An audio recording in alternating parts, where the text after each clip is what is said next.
Bonjour Didier, Bonjour, vous êtes le gestionnaire de la base de voile de La Valette c'est ça. et je vais vous poser quelques questions sur ce lac. Ah oui. Pouvez-vous tout d'abord nous faire une petite présentation? Alors, le barrage de la Valette est un lac de montagne qui est situé sur la rivière du Lignon, à 820 mètres d'altitude.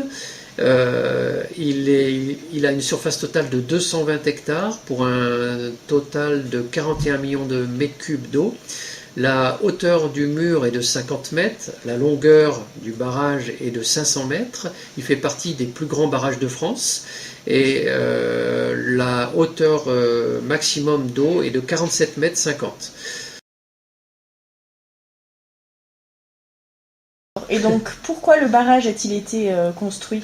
Alors le barrage a été construit pour faire face au développement démographique de la ville de Saint-Étienne. Il n'avait pas assez d'eau dans la vallée pour alimenter toute cette population qui était en forte augmentation. Donc il a fallu trouver des ressources en eau et sur la ville de Saint-Étienne il n'avait que deux petites ressources en eau, le barrage de Roche-Taillée et le gouffre d'Enfer. Ça ne suffisait plus. Il a fallu trouver de l'eau et de l'eau il fallait aller la chercher en Haute-Loire chez leurs voisins et ils ont décidé donc de construire un premier barrage en 1914 qui a été surélevé pendant la Deuxième Guerre mondiale pour être mis en eau en 1947 et qui a permis de faire face à l'alimentation en eau potable de Saint-Étienne mais aussi des communes de la Haute-Loire et tout particulièrement du secteur de Monistrol-sur-Loire. D'accord.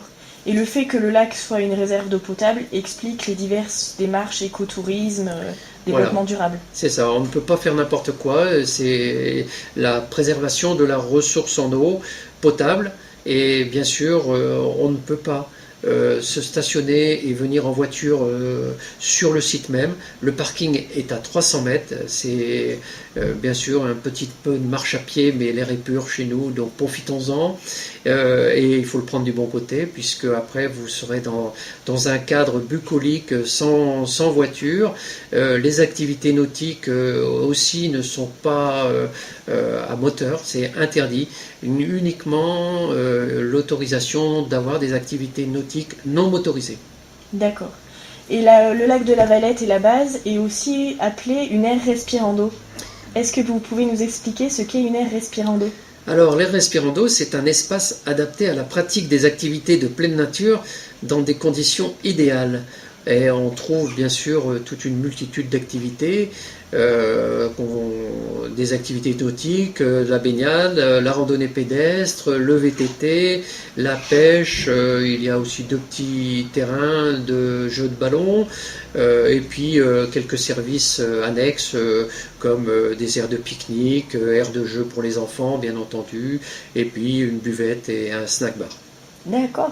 Et vous avez dit qu'il y avait des activités nautiques, lesquelles par exemple? Alors les activités nautiques, c'est surtout d'abord la voile, puisqu'on est la seule base départementale de voile et d'aviron du département de la Haute-Loire. Donc la voile, ça va être du catamaran, du dériveur, de l'optimiste, de la planche à voile principalement.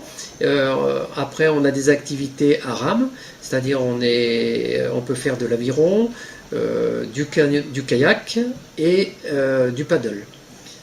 Et en plus de ces activités, il y a l'activité pédalo qui permet à tous de découvrir le site en toute sécurité. D'accord. Une petite conclusion?